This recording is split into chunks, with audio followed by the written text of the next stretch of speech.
वालेकुम आदाब सत श्री अकाल दोस्तों। मैं अयूब अयूबी आम मीडिया की जानिब से आपकी खिदमत में हाजिर हुआ हूं। दोस्तों, ईरान, इसराइल और अमेरिका की वॉर, उसका मंजरनामा हम लोग पेश करते हैं आपके सामने, और उसका पस मंज़र में क्या चल रहा है उसका हम तज्जिया आपके सामने रखते हैं और एनालिसिस करते हैं। दोस्तों, हम लास्ट जो एपिसोड हुआ था उसी की कंटिन्यूशन में ये दूसरा एपिसोड करें। दोस्तों, हम एपिसोड को बड़ा नहीं करना चाहते, लेकिन कोई टॉपिक जो रहता है तो उसमें ऐसा एक आ जाता है चीज़, तो थोड़ा बड़ा हो जाता है। हम चाहते हैं कि छोटे छोटे वीडियोस आपके सामने लेकर आए ताकि आप पूरा देखें। आजकल लोगों के पास वक्त नहीं रहता है, इसलिए हम चाहेंगे कि छोटे छोटे वीडियोस आपको छोटे छोटे टॉपिक्स पे बनाए। इसमें दोस्तों मैं कह रहा था कि क्रोनोलॉजी की जो बात हम कहते हैं कि भारत देश को दुनिया में किस तरह से पीछे अलग थलग करने की कोशिश की जा रही है। क्या आप इस बात को मानते हैं दोस्तों? क्या इस बात को आप हमारे साथ सहमत है इसमें कि हमें पीछे ढकेला जा रहा है, हम पीछे जा रहे हैं, या हमारी कुछ ऐसी मजबूरी है जिससे हम शायद आगे नहीं बढ़ रहे? ये क्या हो सकता है दोस्तों? देखिए, 40 दिन के बाद हमने जैसा कहा था कि वॉर 40 दिन चली। अब मैं वापस से पूरा पीछे नहीं जाते हुए आपको सिर्फ पॉइंट देता हूं दोस्तों कि 40 दिन तक ये वॉर चली, और 40 दिन के वॉर के बाद सीज फायर हुआ। दोस्तों, सीज फायर के पहले क्या हुआ? इस वॉर के मद्देनजर जब वॉर चल रही थी तब पाकिस्तान ने क्या किया दोस्तों? पाकिस्तान में पीस टॉक होने के, या पाकिस्तान में एक मीटिंग होती है जो कि 4 देश इसमें शामिल हो जाते हैं, सऊदी, तुर्की और इजिप्ट और पाकिस्तान, जो कि इस्लामाबाद में मिलते हैं पीस टॉक के लिए। इस वॉर के बारे में क्या करना चाहिए, कैसे करना चाहिए, और ये जो सारे मुल्क हैं वो अमेरिका के दोस्त मुल्क हैं। अमेरिका के दोस्त मुल्क है, तो अमेरिका जिस तरह से फंसा हुआ था उसको निकलना था। हमने ये बात तो पहले एपिसोड में कही है, आपको बताया कि किस तरह से आसिफ मुनीर को या पाकिस्तान को इसमें इन्वॉल्व किया गया। लेकिन इन्वॉल्व करने के बावजूद ये भी तो बात है ना कि इसके अंदर उसकी पोजीशन जो बढ़ती जा रही है, वो पोजीशन को कैसे बढ़ाया जा रहा है दोस्तों, और किस तरह से अरब ममालिक या ईरान या अमेरिका में या पूरे दुनिया में पाकिस्तान जो है वो अपना एक अलग छाप छोड़ने के लिए छोड़ता जा रहा है दोस्तों। देखिए, अचानक क्या हुआ, उसमें ये मौके का फायदा उठाकर, जैसे बोले मौके का फायदा उठाकर मौके पे चौका मार दिया है पाकिस्तान ने, और हम पीछे रह गए, या हमें पीछे रखा गया है। क्योंकि हम तो पहले ही क्या कहते हैं, हम तो पहले ही आ चुके थे ना इजराइल को हमारा पूरा सपोर्ट रहेगा, तो हम तो अलग हो गए, हम तो ईरान और उसके खिलाफ हो गए। तो फिर भी ईरान ने हमारा साथ नहीं छोड़ा दोस्तों, फिर भी ईरान ने हमारे कुछ टैंकर्स को छोड़ा दोस्तों। फिर पीस टॉक जो हुई, पीस टॉक की शुरुआत हुई वहां पर, जिससे जैसे हमने कहा कि 4 देशों में मिलकर उसकी टॉक हुई, और फिर क्या हुआ? फिर सीज फायर हुआ, जिसके बाद अमेरिका और ईरान के जो लीडरान हैं, उसके डेलीगेट्स जो हैं, वो डेलीगेट्स जाते हैं कहाँ? वो डेलीगेट्स इस्लामाबाद जाते हैं, और इस्लामाबाद में वो बात करते। कुछ अमेरिका की 15 शर्तें थी और ईरान की 10 शर्तें थी। इसका जिक्र हम ऑलरेडी कर चुके हैं पिछले एपिसोड में। हम यहाँ आपको ये बताना चाह रहे हैं, क्रोनोलॉजिकली हम ये बताना चाह रहे हैं आपको कि हमारी पोजीशन और पाकिस्तान की पोजीशन इस जंग में हम लोग कहाँ पे बिछड़ रहे हैं, या हम लोग कहाँ पीछे रह रहे हैं। वैसे हम ये बात ज़रूर कहते और मानते हैं कि हिंदुस्तान एक बहुत बड़ा मुल्क है, भारत देश एक बहुत बड़ा मुल्क है, जिसकी सभ्यता, जिसका कल्चर दुनिया मानती है, उसको दुनिया मानती है और मानेगी।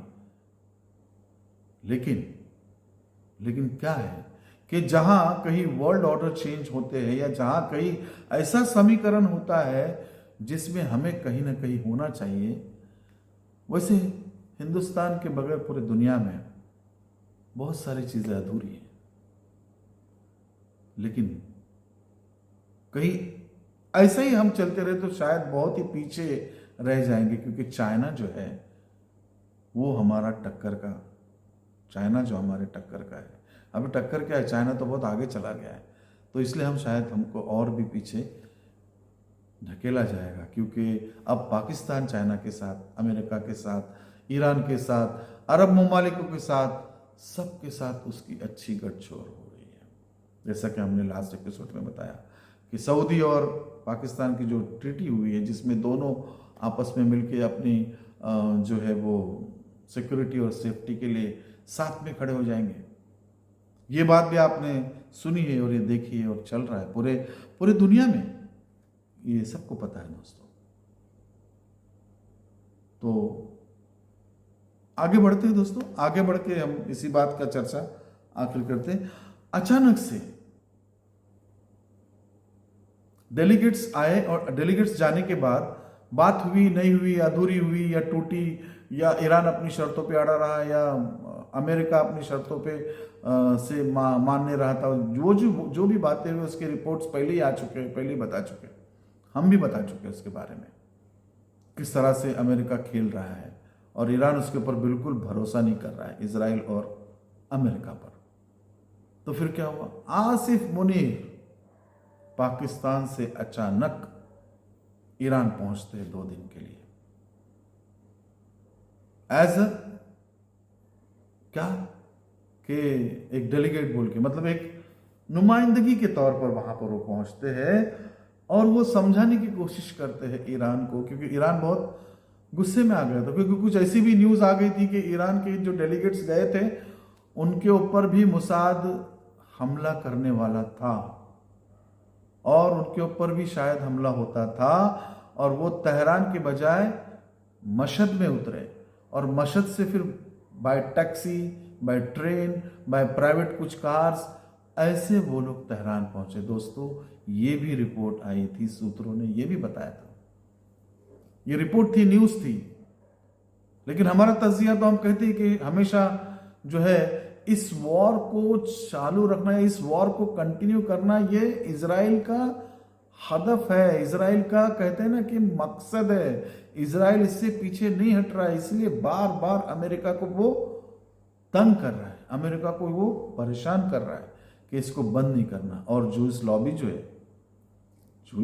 जो है इसके पीछे इस तरह से है कि इस वॉर को किस तरह से खत्म नहीं करना है और ईरान को है वो उसका मजा चखाना है, लेकिन ऐसा हो ही नहीं रहा है, ऐसा हो ही नहीं रहा है, इसलिए बहुत परेशान है ट्रंप साहब, बहुत परेशान है। क्या करे, ईरान मान ही नहीं रहा है, अपनी शर्तों को मनवाने पे खड़ा है, उसने स्ट्रेट ऑफ हॉर्मुज़ फिर से बंद कर दिया,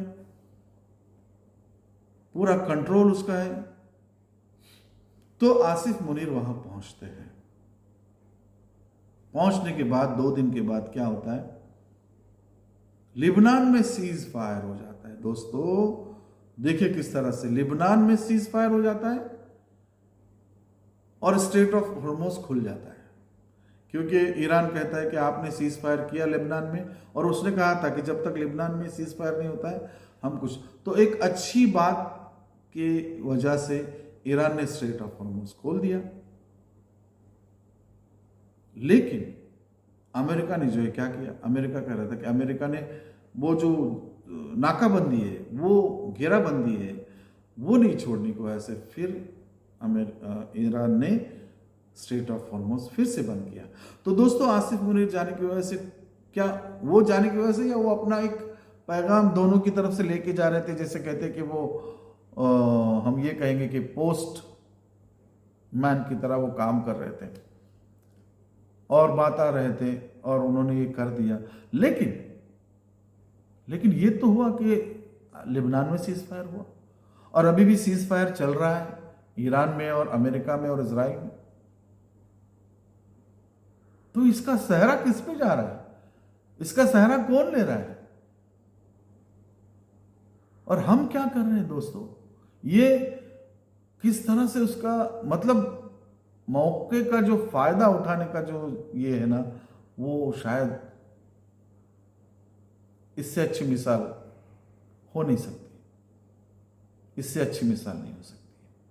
अब कुछ लोग उनको बिचौलिया कह रहे, एजेंट कह रहे, क्या कह रहे, वो कुछ भी कहे, लेकिन जैसा कि हमारा जो गोदी मीडिया हम कहते हैं जिसको, उसको क्या कहना चाहिए वो भी उसे पता नहीं है। लेकिन पूरी दुनिया में क्या हो रहा है, पूरी दुनिया में पाकिस्तान को किस तरह से देखा जा रहा है, पूरी दुनिया में, कि भाई ये बहुत अच्छा काम कर रहा है।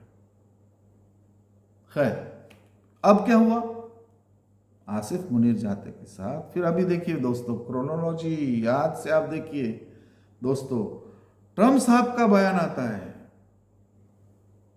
क्या, पाकिस्तान बहुत अच्छा, आसिफ मुनीर बहुत अच्छा काम कर रहे हैं, पाकिस्तान के जो Pakistan is doing well job, well good job, Pakistan is doing good job, इस तरीके से। और पाकिस्तान के prime minister, he is nice guy, is very nice guy, yes, ऐसी बातें कर रहे हैं। सोचिए दोस्तों, Islamabad is very nice, maybe I will go there, मतलब ट्रम्प साहब कह रहे हैं कि हो सकता है कि मैं वहां जाऊंगा इस्लामाबाद में, क्यों, डील साइन करने के लिए। इसका मतलब यह है कि डील साइन होगी। अब ये होगी या नहीं होगी दूसरी बात है, क्योंकि दूसरी बार फौरन उनका अलग से एक बयान आ जाता है, सुबह शाम दोपहर कुछ अलग अलग कहते रहते हैं। लेकिन कहने का मतलब है कि ये तो बयान आया दोस्तों, सोचो दोस्तों, सोचने का मकाम है यहाँ पर, हमें बहुत सोचने का मकाम है दोस्तों। ये जब तारीफें हो गई, ये जब तारीफें करने लगे ट्रम्प साहब पाकिस्तान की, आसिफ मुनीर की और उसके प्राइम मिनिस्टर की, हमारा जिक्र कहीं है भी नहीं, क्योंकि हम वहां है ही नहीं, लेकिन हम रह सकते थे, हम रह सकते थे इस जगह पे दोस्तों। खैर कोई बात नहीं, आगे मौके आ जाएंगे, और हम ये ज़रूर प्रार्थना करते हैं और दुआ करते हैं कि हमारा देश पीस टॉक में, जैसा हमारा देश पहले ही था, पहले से हमारा एक देश एक न्यूट्रल पोजीशन में रहता था, उस पोजीशन में रह के उसका, इस बात का हल निकालने की कोशिश करे। कोई तो बढ़े आगे, कोई तो बढ़े। तो खैर दोस्तों, जैसे कि जब भी ऐसी कभी सिचुएशंस आती थी पूरे दुनिया में ऐसी कभी सिचुएशंस आती, तो हमारे प्रधानमंत्री बड़े मतलब पिछली बात कर रहा हूं मैं, बहुत पहले की बात कर रहा हूं, मतलब 2012 के पहले की बात कर रहा हूं मैं, कि जब भी कभी ऐसी सिचुएशंस आती थी तो हमारे देश से डेलीगेशंस जाते थे पीस टॉक के लिए, और हिंदुस्तान की तरफ लोग देखते थे कि ये मुल्क है जो कुछ ना कुछ सुलह करेगा इनमें, और बहुत बार ऐसा हुआ भी हो दोस्तों। लेकिन आपकी बार नहीं हुआ, आपकी बार बहुत जरूरत थी, लेकिन खैर कोई बात नहीं दोस्तों, कोई आगे जो है वो हो सकता है कि हमारे लीडरान कुछ सोच रहे होंगे इसके बारे में, और ज़रूर सोचे, और हमारे ताल्लुकात जो है पड़ोसी मुल्कों से और हमारी कूटनीति को इस तरह से बनाएं कि फिर से हिंदुस्तान का नाम हो जाए। हम इसकी दुआ करते हैं, और सारे दुनिया में अमन आ जाए, सारी दुनिया में सुकून और चैन आ जाए, और सब ये जो जंगें हैं, या जो भी खूनी जंगें हैं, या इंसानों की जो हत्या, या ये जो जिसको कहते हैं दादागिरी या दहशतगर्दी, सब खत्म हो जाए दोस्तों।